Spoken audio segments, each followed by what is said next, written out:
back with another episode of Gladio for Europe. I'm Russian Sam, joined as always by my great co-host Liam. Oh, thank you. You are too kind. Speaking of kindness, today we're going to be talking about the kindest creature in all the land, at least if you're out in China, the dragon. It's long been a source of fascination for people, and that doesn't seem to have waned over the centuries, judging by the regular depictions of dragons that are found in media. They're pretty prominent in all kinds of franchises. Just off the top of my head, there's The Hobbit, there's Harry Potter, Skyrim, Reign of Fire, and of course, most recently, there's Game of Thrones and its prequel series, House of the Dragon, which we are all watching with trepidation. Yeah. You're watching, right? Oh, yeah, of course.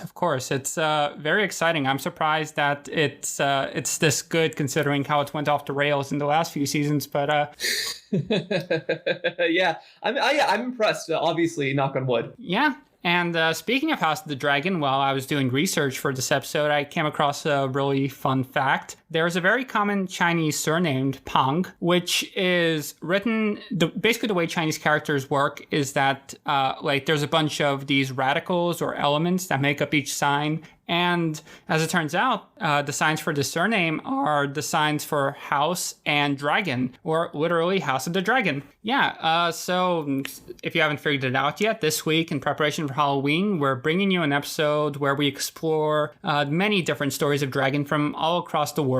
We really couldn't fit all of them in here, unfortunately. This is just a small fraction of the stuff that's out there, considering that this is pretty much a universal fixture of mythologies from everywhere. But nevertheless, we're going to be bringing you the coolest stories we could get our hands on. So join us as we traverse the world from Britain all the way to China and present some clues as to what all the hubbub might have been about. But before we begin, I would just like to ask you, if you're listening to this on Spotify, iTunes, whatever, just take a moment to leave us a rating or a review. It'll really help us out a lot. But in the meantime... Yes, otherwise a dragon will eat you.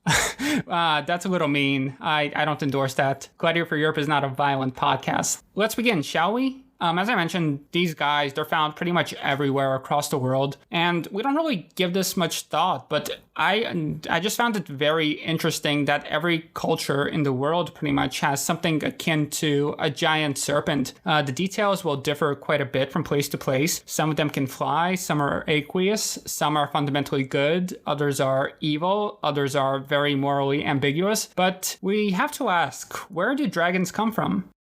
Well, I guess that's kind of means what question you're trying to ask, because the word dragon comes from Greek. It's the ancient Greek drakon, which really means any kind of large reptile. They would call a snake, a crocodile, a Nile monitor, a drakon.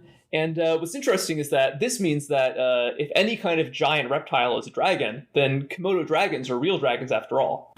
Ah, neat. But of course, what we're talking about here is the mythological dragon, because the Greeks would also use this word to not only describe these creatures that did exist, but also those that we at least now know did not exist. And I think this kind of gives you a hint to this ancient worldview, where these dragons, just like griffins and gods and many other beings, were really seen as part of the natural landscape, even if no individual person would ever actually encounter one. One thing we should say here is that as we get into this kind of comparative mythology of dragons, there are some historians and anthropologists who are wary about the terminology. They would argue that there's really nothing in common between a benevolent Chinese dragon and the demonic, fire-breathing Christian European dragon. And they think that the use of the same word only leads to confusion. But I think that's kind of throwing the baby out with the bathwater. Because just like Sam, I think it's pretty cool and really interesting that so many cultures have some kind of giant serpent myth. And that in so many of these cultures, this giant serpent has some kind of supernatural powers involving fire and water. It's pretty cool. And so we were hoping with this episode to explore the various reasons why this might be the case, sort of charting a natural history of dragons across many different world mythologies. Well, my own explanation for this would be the fact that on a primal level, we are just basically afraid of serpents and snakes. This is not exactly hardwired into people. people, but it's something that, a lot of people just really don't like snakes, even if they don't have any negative experience with them per se.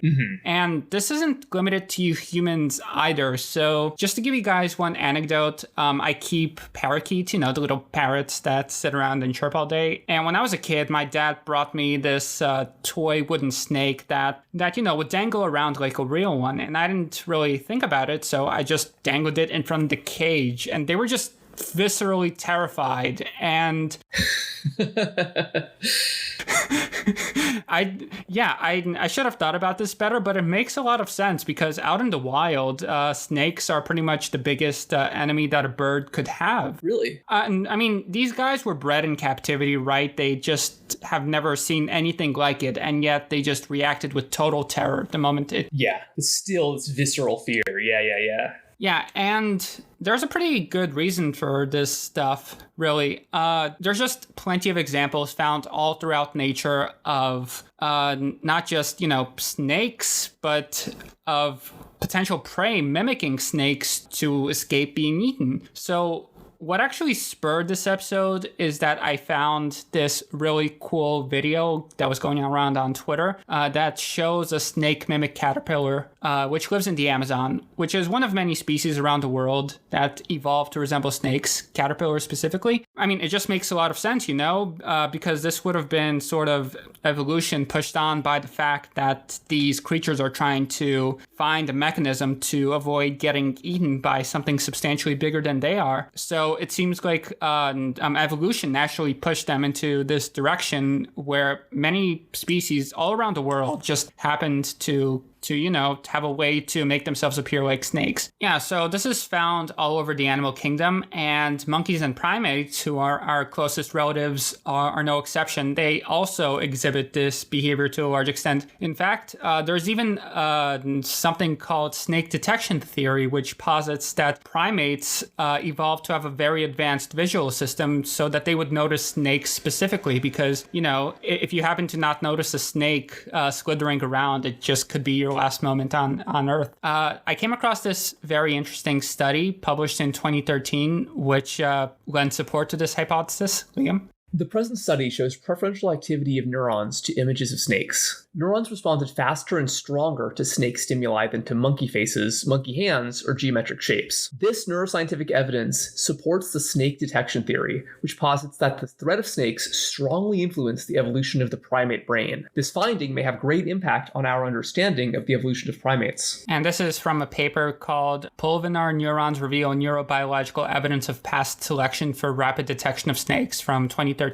It's a very interesting paper. In the beginning, the authors bring up the fact that there's art from around 75,000 years ago, which may represent snakes, which would mean that snakes are one of the earliest objects of artistic representation for humans. Wow. Yeah, and this deep relationship to snakes persists even to this day. As I said, my little birds who had never even seen a snake were just viscerally terrified of this toy. And as it turns out, many people just don't like snakes either. So you're going to learn a new word today. It's ophidiophobia, which is the fear of snakes. A 2014 YouGov poll found that 32% of American adult respondents were very afraid of snakes, and an equal number are somewhat afraid of them. And the next biggest fear is height, with only 24% being very afraid. Keeping all of this in mind, it just seems to me logical that there would be this jump from fear to reverence in early humans, because if you're afraid of something, you're going to respect it. And at a certain point in our evolution, that would have meant that you would try to appease it to,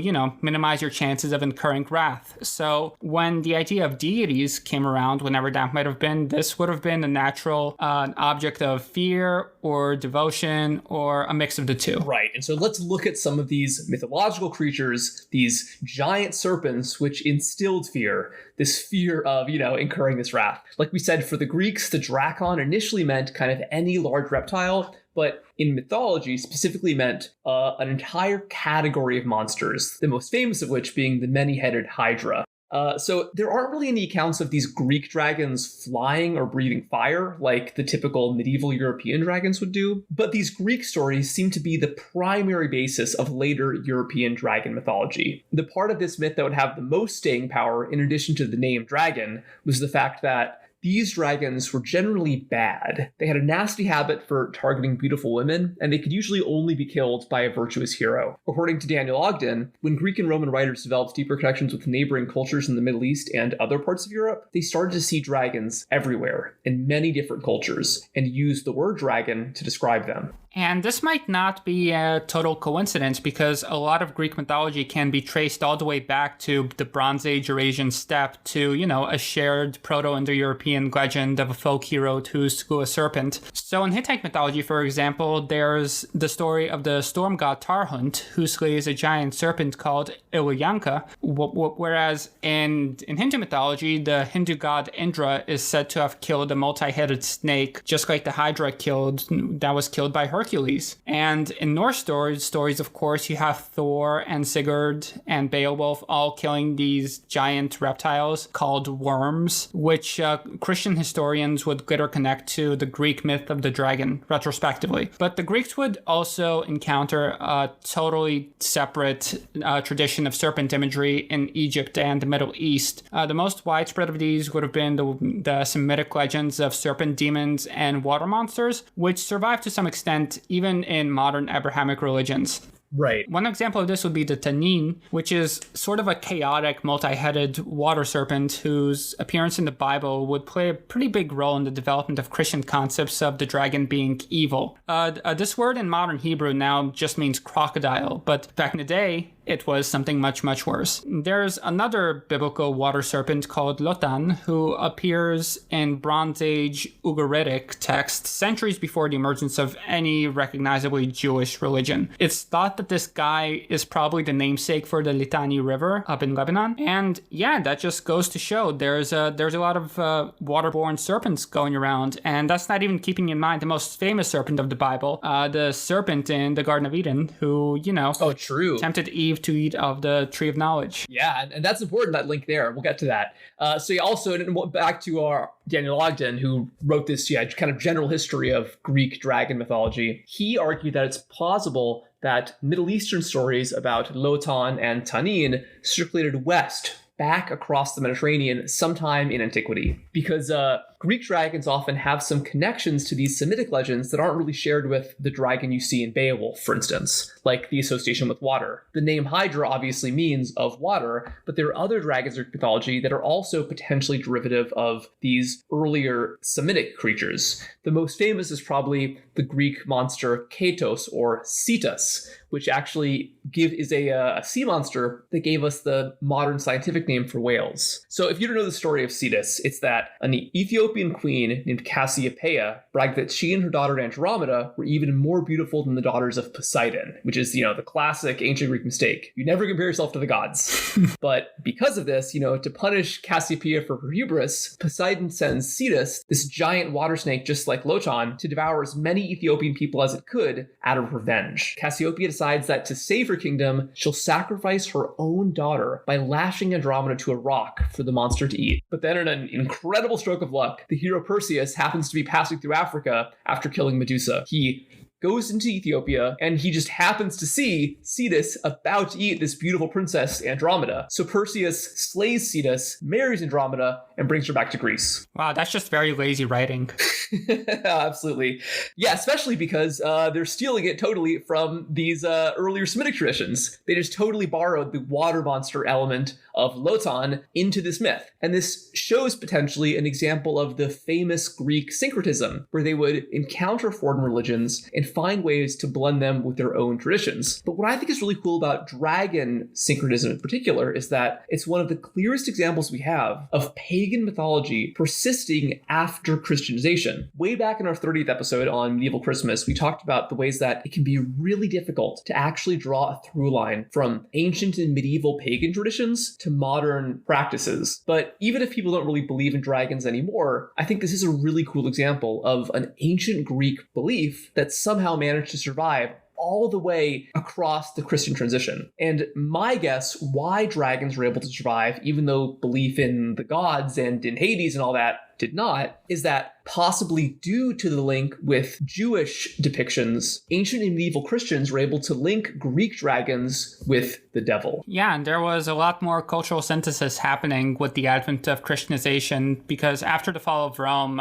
these Greek and Jewish dragon narratives, for lack of a better word, would slowly be combined with already pre-existing Germanic traditions about worms to create the medieval European dragon that we all know and love today. By the 13th century, it was generally understood that a dragon was not just any kind of large reptile, but specifically a large reptile with wings, legs, and of course, who can forget that famous ability to spit fire. A very important part of Christian dragon iconography was the connection with Satan, precisely because of the biblical narrative that I mentioned earlier. This early Christian literature, like the Book of Revelation, which draws from the Greek word drakon and the Hebrew tanin to describe visions of Satan. And of course, there's a whole Garden of Eden kerfuffle. But I mean, who hasn't tempted a woman to eat a fruit before? Just doesn't seem like a big deal, right? And as an example of this kind of syncretism, let me tell you probably the most famous Christian dragon story, which is the story of St. George, who slew the dragon. Let me know if you've heard this one before. A Greek hero, St. George, goes to Africa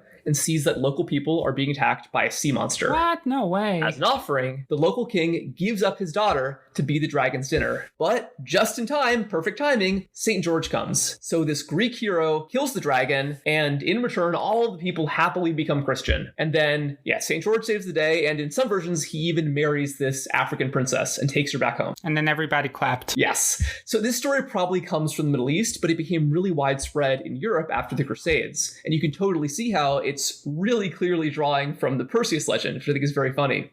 St. George, he was a Christian soldier who was martyred in the Holy Land, which meant that all these crusaders who were facing what they saw as martyrdom themselves thought that St. George was a pretty cool guy. And so they brought this story back to Western Europe, where it influenced a lot of other stories of saints' lives all across England, Germany, France, even Ireland.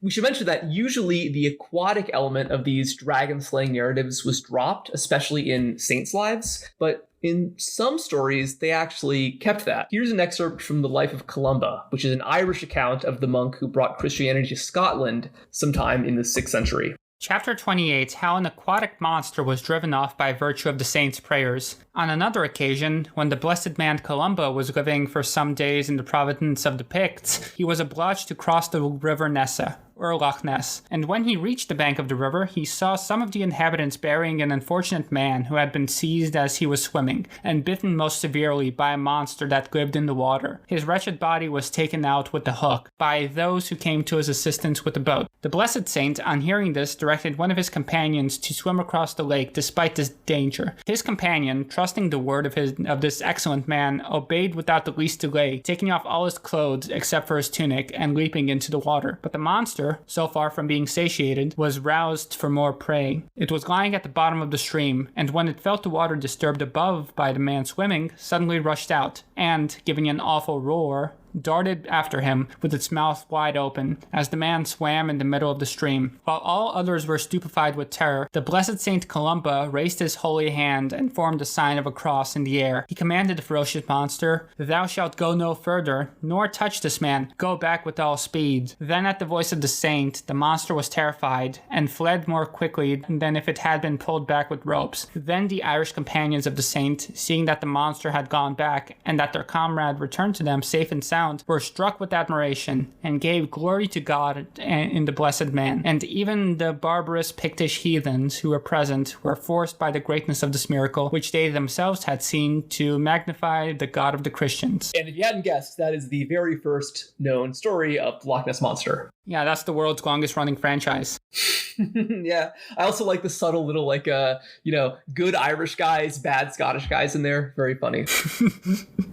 Right, and as we remain in the British Isles, there's one more really interesting dragon story that I think is pretty fun. And it's one that some of our listeners might know. We sort of touched on this story in episode 15. This one is the story recorded by Nennius, a Welsh monk sometime in the 8th century. And it covers a tyrannical British king named Vortigern around the time of the fall of Rome. According to Nennius, Vortigern invited the pagan Saxons to Britain in hopes that he could use these guys, these barbarians, to wipe out his enemies and even oppress his own people. But it turns out that these, rowdy Saxons instead just wanted to turn their sea axes on him. So the Saxons kick Vortigern out of eastern Britain, force him into the highlands of western Britain, which is, now Wales. And he realized that the only way he could ever resist the complete domination of these Saxons is if he could build a castle so strong, not even these terrifying barbarians could conquer it. So Nennius starts building the biggest castle the world has ever seen, this Tower of Babel, essentially. But the castle is so big and so ambitious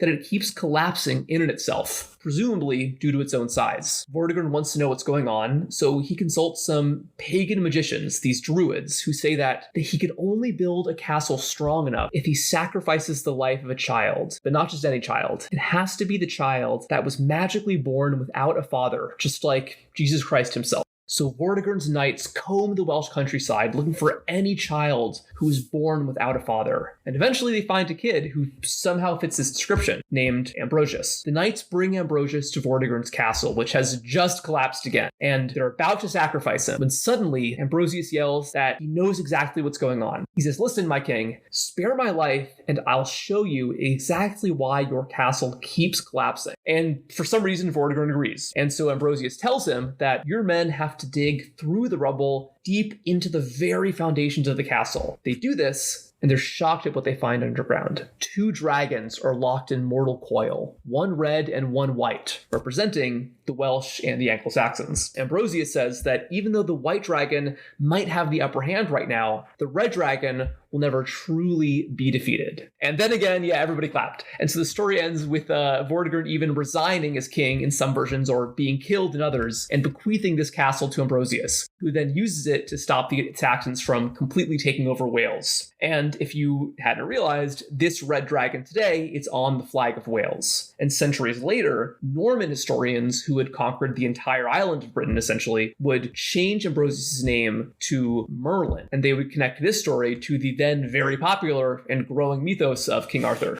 Yeah, and of course, aside from Wales, there's just a ton of dragon imagery found on both flags and political iconography all over the world. Not as much as I would like, I would say, but, it's a good start. The most famous of these would probably be Qing, China, where the dragon, or as it's known in the language Long, is closely associated with imperial power. Right, and so like we mentioned earlier, Chinese dragons are very far removed from these European fire-breathing stories. I feel like, correct me if I'm wrong, Sam, but aren't they usually, if anything, associated more with water? Oh, yeah, absolutely. They can fly, generally, but they're more aqueous creatures rather than, the fire-breathing dragons that we're familiar with. Right, yeah. I think there are some really interesting similarities. And like we talked about, this concept of a giant reptile, specifically, this flying serpent, is so similar that I think you might be onto something with the kind of, evolutionary psychological example. But the fact is, these Eastern and Western dragons are very different. So I think an interesting question is, why exactly is the same word used to describe them? Why do people in the West, at least, see the Chinese lung as an extension of the European idea of a dragon? So I looked into this tonight, and I actually found out that the reason is really odd and kind of roundabout. I managed to dig up exactly the very first time that a Chinese lung was associated with a European dragon. And it actually happened in the medieval Arab world. In the 13th century, some anonymous Yemeni writer put together a phrasebook meant to translate basically all of the languages spoken in the Middle East: Arabic, Turkish, Persian, Greek, and Mongolian, because this was in the 13th century when the Mongols controlled a huge chunk of the Arab world. And this book had all these different passages of religious scripture in different languages, including a section on Mongol cosmology, which drew really heavily from the Chinese zodiac. And so this writer had to translate all of the different animals of the Chinese zodiac. There was the tiger, the rat, the pig, all that. Those were easy, but he struggled when he came to the dragon, because the lung, or in Mongolian, the lu, didn't really have a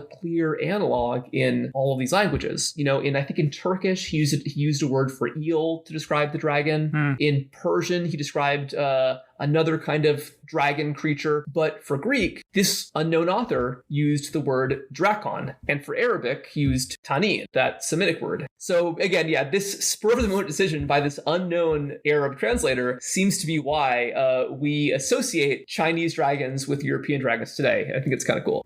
Yeah, so let's just jump right into Chinese dragons. Yes, please. Yes. Tell us, Sam, all about the lung. Although the earliest recorded stories that have passed down to us about dragons don't come from China, we actually get the earliest Chinese iconography by a very large margin from way out east. Right. The archaeology vastly predates the literature. Yeah, so these dragon depictions, they really predate the advent of writing in China by thousands of years. Most of the earliest surviving dragons were carvings made of jade, and they were meant as ornaments. And they tend to be centered around Chinese cultures, which were located near the region that is today Inner Mongolia. Mm-hmm. It's also an area that very closely intersects with the Gobi Desert, and you should keep that place in mind. So the earliest depiction that I've been able to find of dragons come to us from the Xinlonghua culture, which existed from 6200 BCE to 5400 BCE. So again, 8,000 years ago. Yeah. Just for the context here, that is so old. That is like, I want to say, 3,000 years before Stonehenge, and probably 3,500 or 4,000 years before the pyramids. Yeah. It's very old. Yeah, incredible things are happening in China. But anyway, so the first dragon that I've been able to find was discovered in Chahai, and it's made entirely of stone. It's about 20 meters long and has a width of about 2 meters, and it seems to have been part of some kind of ritual complex. Mm-hmm. For some reason, I wasn't able to find a good photo of it, and the ones that I did see don't look very dragon-like to me. But I mean, I'm sure the archaeologists know much better than me, just a guy who's looking on a computer from thousands of miles away. Also interesting is that the Xinlonghua people were also the first to begin working with jade, and although their jade ornaments were quite primitive at this point, this art would evolve shortly among the cultures that would arise in roughly the same geographic area. One of these later cultures would be the Hongshan, which would be around the 5th millennium, like 4700 BC up to around 2900 BC. And these are the people who created, I think, the clearest early dragon depictions, which are still much earlier than any dragon depictions in Greece or even in the Middle East. Because the Hongshan, these guys, they love them some dragons. Most of these depictions are actually called pig dragons because they'd be assembled with stones leading up to a pig skull to create the shape of a dragon. It was kind of like a cute little like a shrimp shape, maybe, like a C shape. And so yeah, like this C-shaped loop would end in the pig, so it'd be called a pig dragon. And for the record, we're gonna put photos of all of this up on the website, so stay tuned. Yeah, you guys got to see this. Yeah. But jumping ahead a bit, my own personal favorite dragon-themed burial from this period was found in the neighboring Yangshao culture. It's called Neolithic Burial 45. I know that name doesn't sound very exciting, but it's a really cool site. Basically, what you have here is the body of the buried person, and he was flanked to either side by these quite large mosaics made out of seashells. To his left is a tiger, and to his right is a dragon. And I just found this particularly fascinating because even to this day, there's a very strong association in Chinese culture between tigers and dragons, usually as mortal enemies. Yeah. Like, Crouching Tiger, Hidden Dragon, for example, just off the top of my head.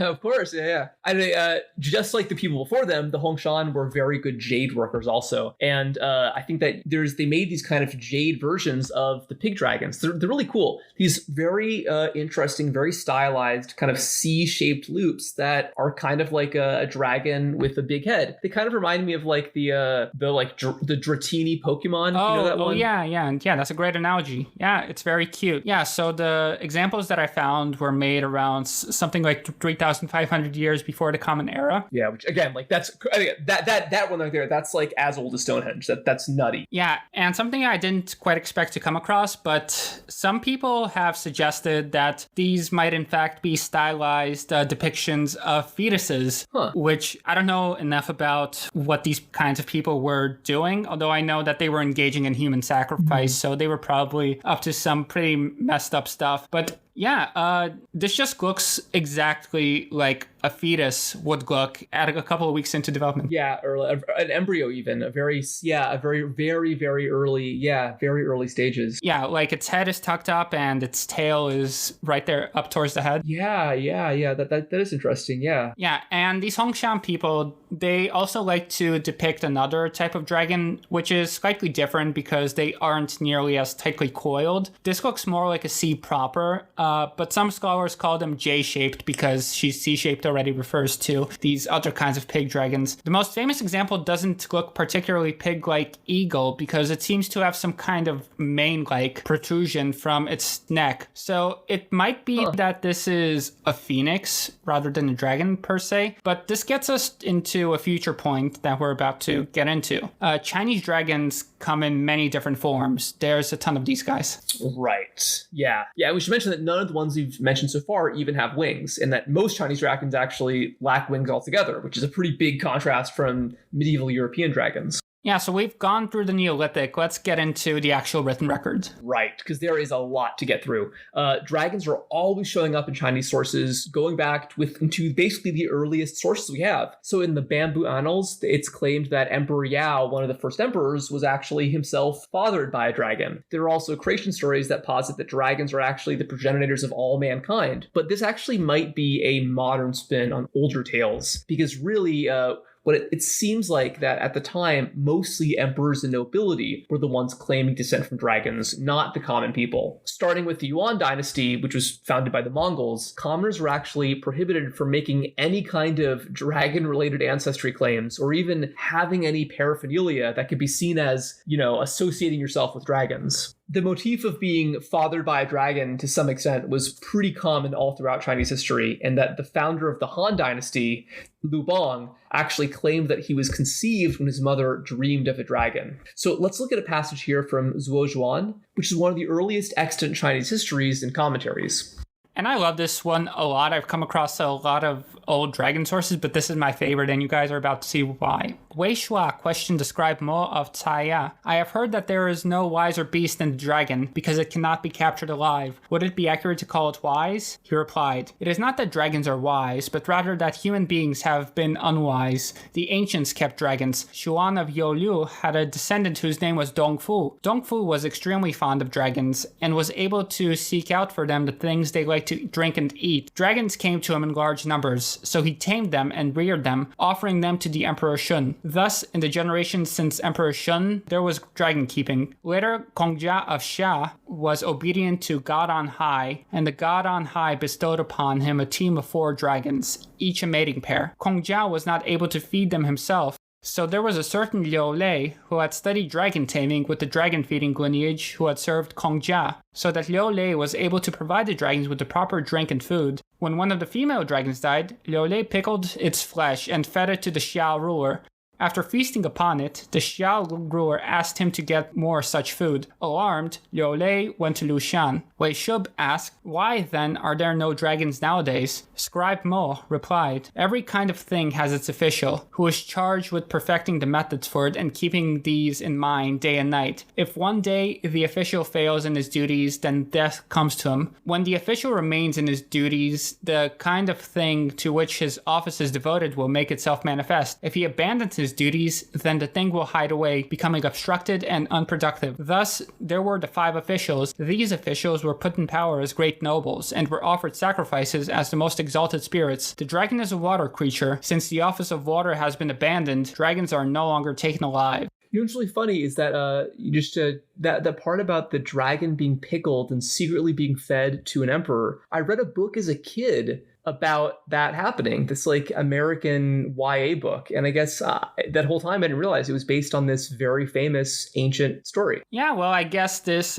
story has inspired a lot of stuff. As you can tell, there's really a lot going on here, and I just thought this text was really useful because although the idea of the dragon would change in some ways in later periods quite a bit, especially during the Han Dynasty, and this was written before the Han Dynasty, so we're talking about almost 3,000 years of history after all, so people would have been bringing very different conceptions to all this stuff. But it's interesting precisely because it sketches out ideas which would persist to a large extent. First of all, of course, there's the idea that dragons are indeed real, and they make themselves known in positive ways if you fulfill your duties to heaven or God on high, as it's rendered in this translation. I would just like you to pay attention to the captured alive bit. Perhaps this is proof that people were finding dinosaur bones. Would that be because, like, mentioning that they were found alive implies that they're usually found dead? Yeah, exactly. And there's also the mention of so-called breeding pairs, which would suggest that these are biological creatures and not necessarily something that's godly. Right. Although there were, in fact, godly associations made with dragons, in fact, in some texts that were contemporaneous to the Tuochuan, it just goes to show that there was a lot of latitude in the kinds of things people believed about dragons. Right. And like you mentioned, Chinese dragons are generally aqueous. Another passage in this book also mentions that some dragons will fight in a pond. Yeah, so this goes to show that there are many influences that went into the creation of the dragons. So some of these would have been inspired by terrestrial creatures, including possibly dinosaurs, wink wink. Some would have been aquatic, and yet others were aerial. Hence, there are so many different kinds of dragons because there are so many different sources of inspiration for them. And side note, because of Chinese influence in the region, pretty much all of East Asia came to be influenced by Chinese conceptions of dragons. So one particularly cute myth that I like is the idea that Japan is the back of a sleeping dragon and earthquakes happen when the dragon is, moving around in its sleep. It's cool. There's also this idea that dragons are the wellspring of wisdom, or at the very least, they're the equals of humans at their wisest. But this also tells us that, first of all, dragons are delicious, and second of all, early Chinese rulers were basically Targaryens. Yeah. Keeping dragons, for their own use. Yeah, and that's true. Also, like this story, like in addition to the fact that they can die and they can breed, the fact they're basically kept captive by professional dragon tamers, that makes them seem way less celestial than I feel like some other Chinese dragon depictions. Well, I read that as meaning that the dragons want to be there because clearly all right. The mandate of heaven is no longer there, so the dragons are no longer showing up. Yeah, right. Right, which again also interesting Targaryen parallel of how, once the dragons died, that's when they lost power over Westeros. But to return to the real world, there are so many different dragons across Chinese history. If you just look at the Wikipedia article, Chinese dragon, you'll find so many different types of dragons, so many important individual named dragons that pop up in mythology. And so because of this traditional diversity, they can all look really different. There were 9 traits that were considered universal, and the 2nd century scholar Wang Fu lists them. And so I want you guys to note some of these definitely resemble European dragons, other ones not so much. The 9 traits are: his antlers resemble those of a stag, his head that of a camel, his eyes those of a demon, his neck that of a snake, his belly that of a clam, his scales those of a carp, his claws those of an eagle, his soles those of a tiger, his ears those of a cow. Upon his head he has a lump. Yeah, it's quite interesting. And again, note that wings don't make the list. You don't need wings to be a dragon, although some dragons do have wings. And one other particularly notable difference between these dragons and dragons out in the West is that Chinese dragons are, for the most part, considered good, although there are some individual exceptions that came about with the influence of Buddhism on Chinese religious beliefs. And in fact, there are several dragons that are actively worshipped as deities even to this day. Oh, really? Yeah. So because of their association with water, they're mostly water deities. So there are the so-called 4 dragon kings of the seas, for example. And these dragon deities are responsible for the most part for things relating to the weather and bodies of water writ large. So basically, if you're having a drought, just bring some offerings to a dragon and it'll go right away. And although Chinese dragons aren't necessarily winged, as I mentioned, some of the most famous ones actually are. The most famous of this is the Yinglong, the so-called responsive dragon. According to some Chinese sources, particularly the Classic of Mountains and Seas, this was the one who helped the Yellow Emperor to defeat the tyrannical gods Qiyo and Kuafu, who were basically trying to destroy the sun, if I'm recalling it correctly. So the Classic of the Mountains and Seas tells us that, quote, Yinglong killed Qiyo and Kuafu, the boaster, but he could not return to the mountain afterwards. Therefore, many droughts fell upon the world. When there was a drought, people would make an image of the winged dragon in order to obtain bring rain. And although this is the ancient past, we still have remnants of dragon worship all the way to this day. Perhaps the most visible example of this would be the dragon dance, which you might see if you show up in Chinatown around Chinese New Year. Yeah, of course. Yeah, famously, yeah. Yeah, today it's for the most part a secular pastime activity, but it seems to be connected to water dances of eras past, basically, because it makes sense. That's awesome. Because Chinese New Year generally happens right before the beginning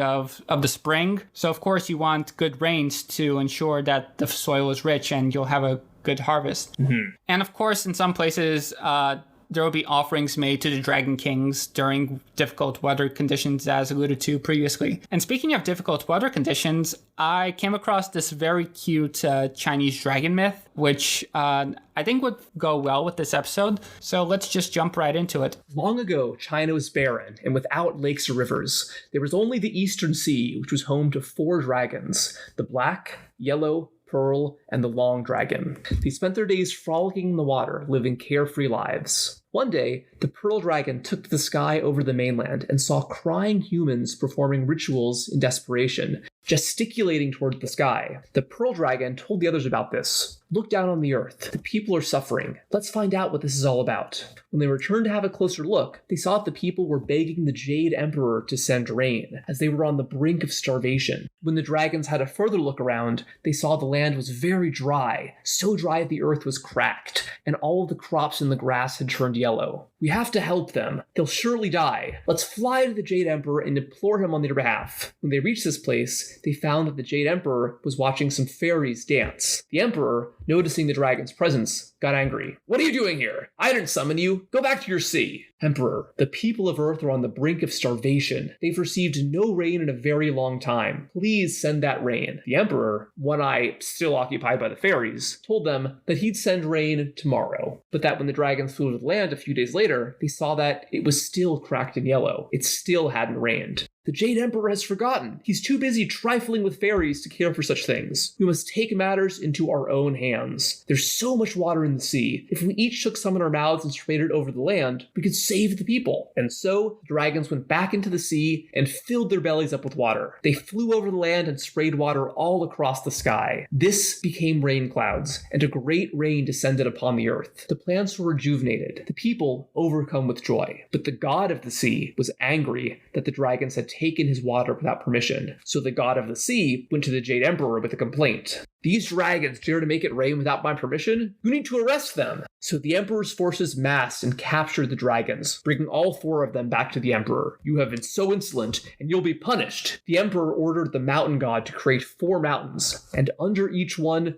a dragon was to be imprisoned for all eternity. But the dragons, in a final act of kindness, turned themselves into rivers that they could continue to help the people. Thus, each one bearing the name of the dragon who created it. And the people of China were forever grateful. Yeah, it's a very cute story. I quite enjoyed the fact that the Jade Emperor isn't really doing anything. He's just hanging out with his fairies while people are starving. And I actually found this interesting because generally in Chinese mythology, the Jade Emperor is the stand-up guy. But I mean, I guess nobody's perfect. We all slip up from time to time, so let's give him the benefit of the doubt. You know, what I like about the story also is that it also shows that dragon mythology was used in conjunction with explanations of the natural world. In this case, it wasn't that the natural world was used to explain dragons. Dragons were used to explain the world. But you see a lot of both of these things happening throughout history. I think that especially as time progresses, people start to realize that dragons don't seem to actually exist. So starting with antiquity, a lot of people have been trying to look for physical evidence of these dragons being real now or once being real. We've gone over, the origins of dragon mythology earlier with the part about the psychological snake aversion, but it's also possible that humans discovering ancient fossils might have been how these worldwide dragon myths first began. Yeah, so I went ahead and found some examples from Greek sources. We all know about Herodotus. He's our favorite father of history, or maybe father of lies, depending on your perspective. But he he had a lot of interesting tidbits in there. He wrote of a Central Asian people known as the Macedonians, who are possibly related to the Wusun, described in Chinese sources, who lived around what is today Gansu province in China, which is right on the border of Mongolia. This area, again, overlaps with the Gobi Desert. Right? Remember I mentioned that earlier? As Herodotus tells us, these Macedonians told of another tribe that lived a bit further away from them, who were known as the Arimaspians, a one-eyed race of Scythians, really. So, to quote from Herodotus, this is also plain that to the north of Europe there is far more gold than elsewhere. In this matter, again, I cannot with certainty say how the gold is got. Some people say that the one-eyed men called the Arimaspians steal it from the Griffins. And he goes on to say that he's skeptical about the one-eyed part, but the gold is undeniably there, so who knows, really. I found it interesting that he situated this in Europe, although this is, right all the way over in Mongolia, which would suggest a very unusual definition of Europe. But that aside, I just really like this as a cover story because it's never a direct source from these Arimaspians. It's always just like, these guys who live over there, they say, oh yeah, I heard, yeah, I know a guy who told me his cousin, yeah. Exactly. We should note that, again, like many of the dragon creatures that we spoke of earlier, the Greeks viewed griffins as actual living animals. They would show up in all kinds of Greek sources. One other example that I came across that I found quite interesting was written by Aelian, who was a 3rd century Greek writer, and he included more talk of these griffins and gold in his Encyclopedia of Natural History. He wrote, quote, "Now the regions where the griffins live and where the gold is mined is a dreary wilderness, and the seekers after the aforesaid substance arrive, 1,000 or 2 strong. Armed and bringing spades and sacks, and watching for a moonless night, they begin to dig. Now, if they contrive to elude the griffins, they reap a double advantage, for they not only escape with their lives, but they also take some of their freight, and when those who have acquired a special skill in the smelting of gold have refined it, they possess immense wealth to requite them for the dangers described above. And they return home, I am told, after an interval of 3 or 4 years." One really has to ask, what's the deal here? Why is there so much consistent talk about griffins guarding gold? And as it turns out, there might be a great reason, in fact. Yeah, so let's look at dinosaurs, and specifically one particularly nice-looking fellow called the Protoceratops, whose bones are indeed found scattered throughout the Gobi Desert, all over the place. And they really do seem to match the description.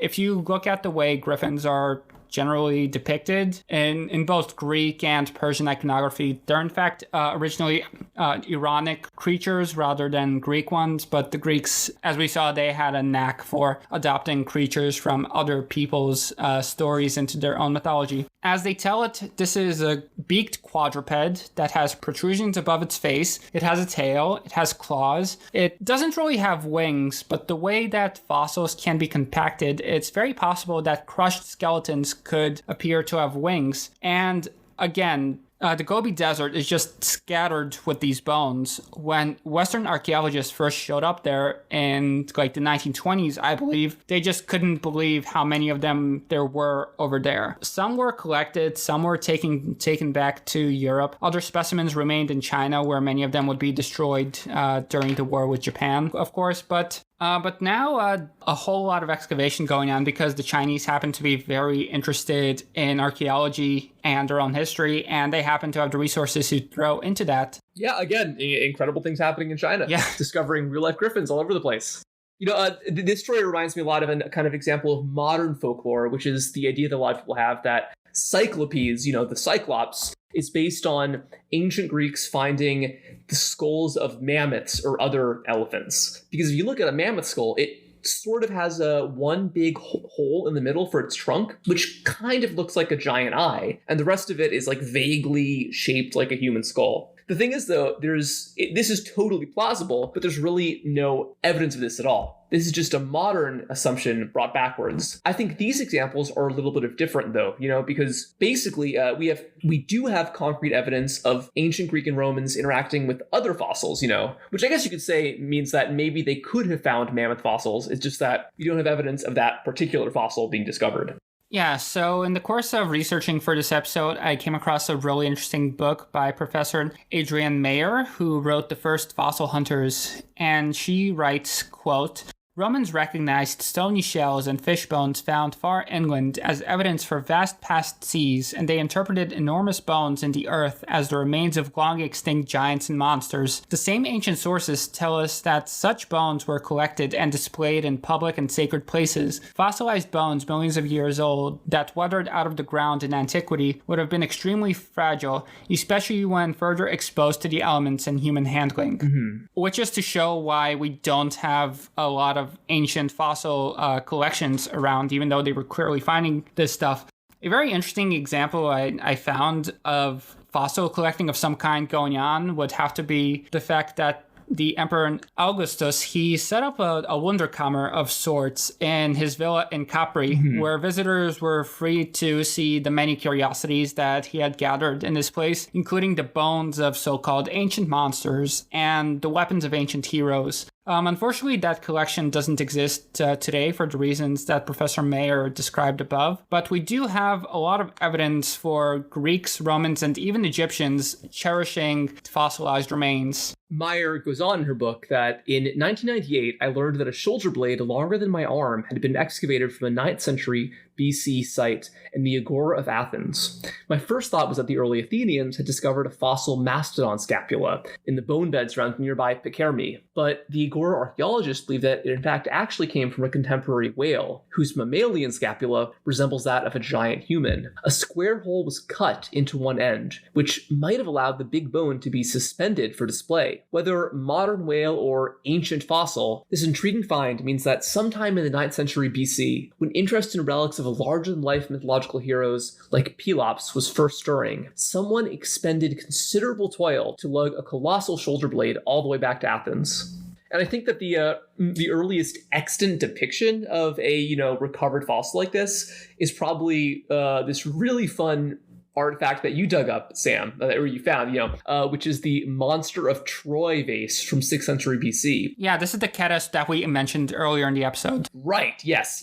It's a different Ketos or Cetus that's being killed by Hercules as he rescues the heroine Hesione from Troy. And this vase has a really weird, really creepy monster design. It's this weird black creature whose head is clearly a skull of some kind of animal. It could be a whale skull, it could be a deer skull, but I think that the most interesting and the most fun theory is that it's in fact an ancient reptile known as Varanus marathonensis, a species whose remains are found on the island of Samos, which I believe is where this vase comes from. It doesn't come from Samos itself, but it's from somewhere nearby. In the neighborhood.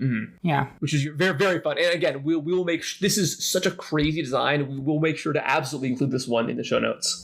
There we just gave you guys some examples of ancient paleontology happening in medieval Europe and the ancient Mediterranean world, but I hear you wondering right now, what's going on in China? Are incredible things still happening in China? And yes, they are indeed. So as we've shown you guys, China has a ridiculously long history of dragon mythology, but now let's look specifically for evidence of Chinese interaction with fossils. As we saw in the passage from the Zuochuan, there's a specific mention to the fact that dragons are never captured alive. So presumably sometimes they find dragons' remains, but they don't have alive specimens of dragons. So let's get into this. Dragon bones are a very well-known term in the West. And in traditional Chinese medicine, it was believed that grinding up these so-called dragon bones and teeth would cure all kinds of ailments like insomnia, emotional outbursts, dizziness, palpitations. There's a whole list of them. You can find this stuff quite easily. What else can we find in the literary record? I found myself wondering. And disclaimer, neither of us can read Chinese, and the overwhelming majority of ancient Chinese texts remain untranslated. So it's not been as well studied as the Greco-Roman record. But here's what I did find, aside from the mention in the Zuochuan. One possible mention is found in the I Ching, which is an ancient Chinese divination manual which dates all the way back to the Western Zhou period. The text reads, quote, "The dragon is seen in the field. It is favorable to see the power powerful person. This entire text is really infamously opaque, but one could conceivably read this as meaning that to find the so-called dragon bone while plowing your field is a good omen. And speaking of the I Ching, in fact, traditional beliefs and writings about it say that it was in fact revealed to the person who ended up writing it down by a dragon who had all these markings on his face, and these markings would become the 64 hexagrams which we now associate with Oh wow, yeah. So the red dragon of Nennius ends up on the Welsh flag, and the weird markings on this one dragon's face end up on the South Korean flag. Yeah, exactly. Yeah, and aside from the I Ching, I found another possible reference here, going back all the way to the 4th century, to the writer Chang Chu, who wrote the first regional gazetteer of China. Gazetteers are basically like geographies, fun facts, things of that nature. It's not necessarily a history, although it can contain elements of history. But anyway, this text is called the Chronicles of Huayang, and here's what he had to say, quote, "In Wuchang County, there is a mountain called Somber Warrior Mountain that has 6 bends and 6 rises. Dragon bones are taken from it. It is said that the dragons flew up from these mountains, but that they found heaven's gates closed. They could not enter, and thus fell dead in that place and later sank into the earth. That is why one can dig out dragon bones." This is quoted in Riepel's book titled Assembling the Dinosaur. And we should note that Riepel is skeptical for good reasons, I would say, that these would have been actual dinosaur fossils, and this could have easily been some other kind of fossilized remains. We just have no way of knowing what they were because we don't have the samples in question. Right. And I think especially because the phrase dragon bones meant a whole bunch of stuff in traditional Chinese society, and probably still does to many people in China, because, dragon bones could be anything.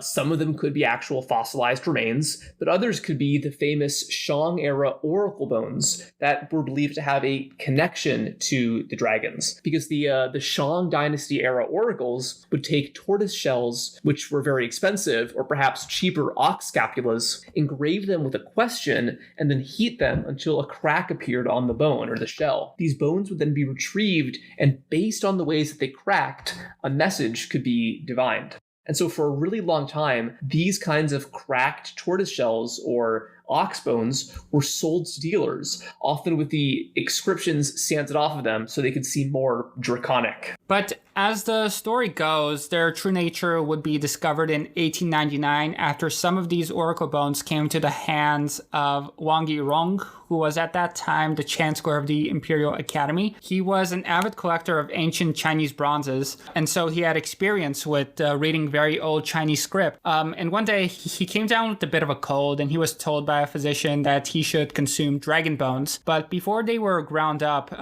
his friend Liu E, who was also someone who knew something about antiquities, noticed that these so-called dragon bones were in fact inscribed with a script that closely resembled that found on the bronzes.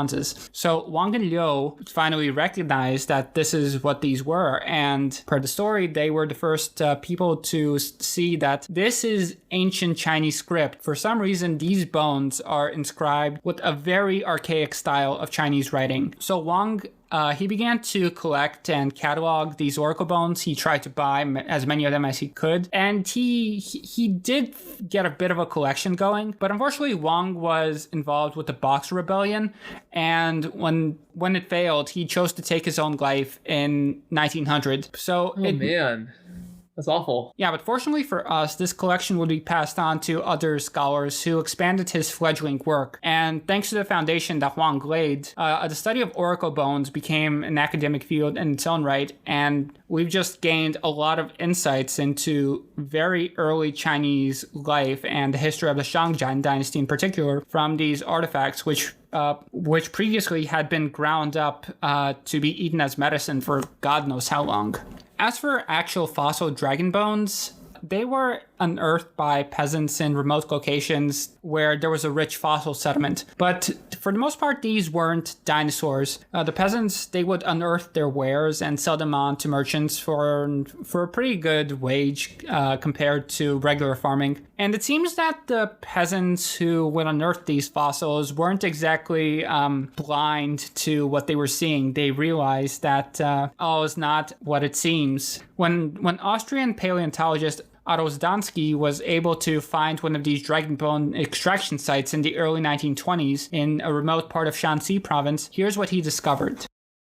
He found that the dragon's bones and teeth were being extracted from a lower Pliocene formation of red clay around the village of Jiajiago, 13 kilometers northeast of the town of Bodaxian. The fossils occurred in nests in the clay. Describing the system of mining, Zdansky said that during the course of the decades, a whole network of winding galleries had been formed, many of them over 100 meters in length. The mining is done in winter, alternating with agriculture in the summer. In the spring, buyers for apothecaries from all over China arrived to buy fossil bones and teeth. The workers in the mines know well enough the nature of many of these fossils. They recognize that the Hipparion skulls are from a kind of horse, but they break out the teeth and sell them to buyers by the pound.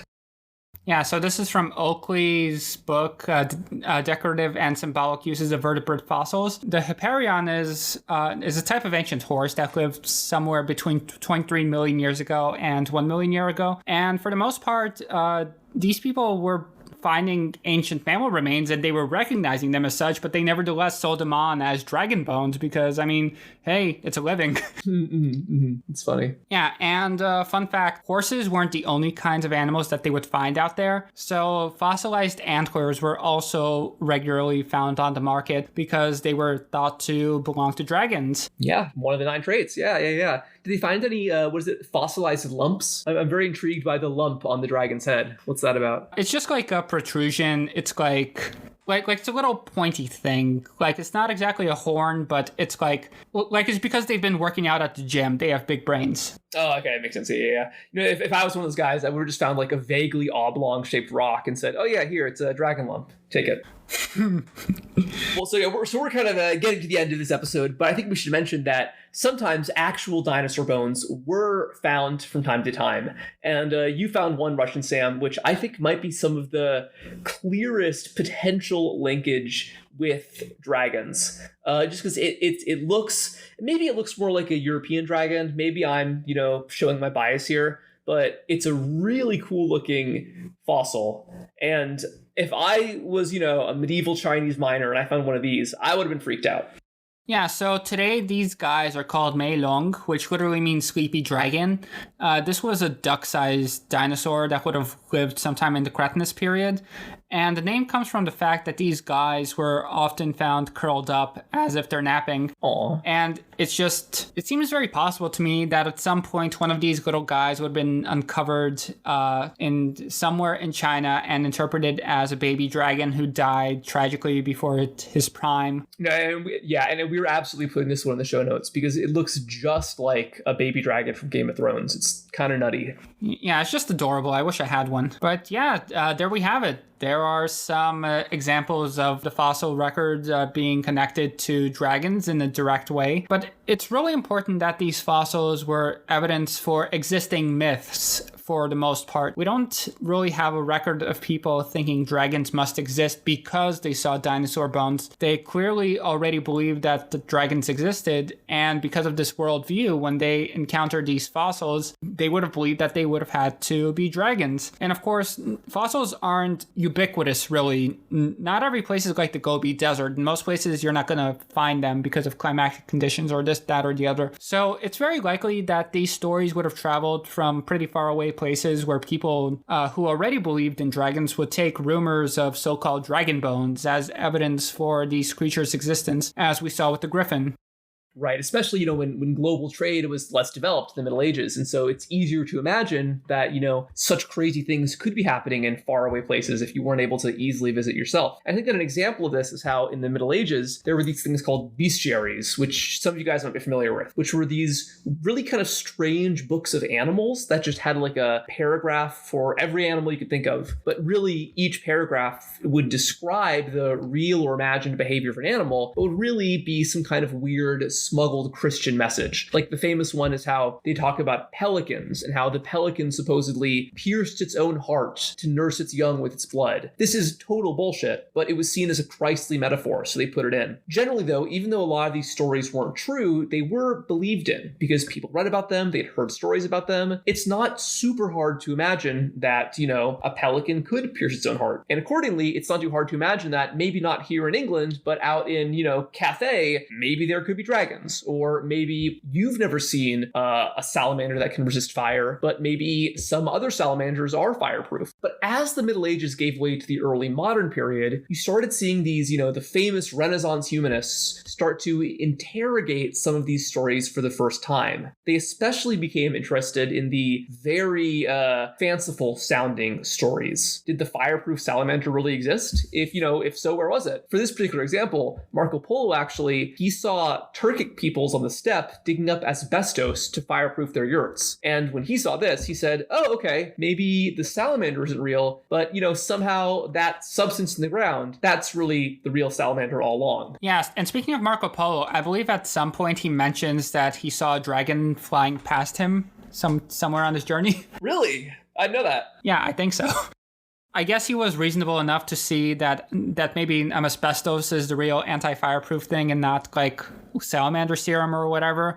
But he also thought he saw a dragon. You want some, you lose some. Yeah. Yeah. Well, to keep this back on dragons, to bring this whole episode home, there was one scholar I find pretty interesting who wanted to dig deeper, literally. And this guy was Johann Wichard von Valvassor, one of the strangest naturalists of this era with one of the most Pokemon-sounding names. I was just thinking that. Yeah.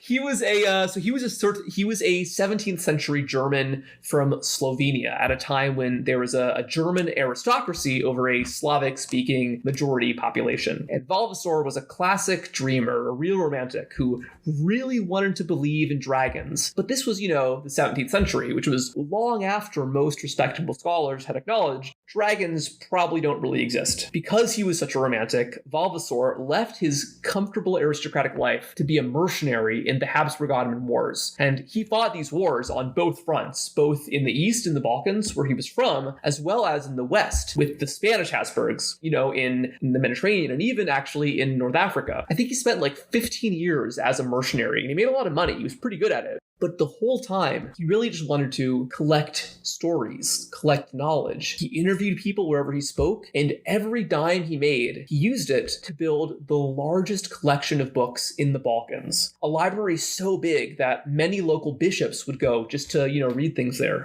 Valvassor was so thirsty for knowledge, especially for information about the most extreme or unusual peoples or animals he could read about, that he actually wasted his entire family fortune on books. Eventually it got so bad that he had to sell his ancestral castle. Wow. His last possession was his own personal printing press. I wish I was that devoted to anything.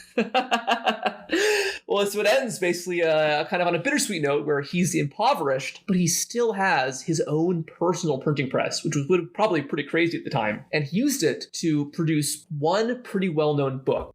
This magnum opus was this document of the Balkans, sort of like one of those Chinese gazetteers you mentioned, because it explains to a Western audience what he found so remarkable about his Balkan neighborhood, particularly the Slovenian region of Carniola, and how this region was key to understanding the secrets of the world, and maybe even proving the existence of dragons. His book, which is titled very humbly, The Glory of the Duchy of Carniola, was the most thorough depiction of the Balkans ever to be, composed at this time. It goes into history, folklore, anthropology, zoology, geography, and a really big part of the book described, I think for the first time, the really massive cave network underneath Slovenia. These caves are a big deal because there are a lot of organisms that live there and only live there, and have only lived there for millions and millions of years. Russian Sam, what do you think is going to happen if I put you and your family in a cave for 1,000,000 years? I'm going to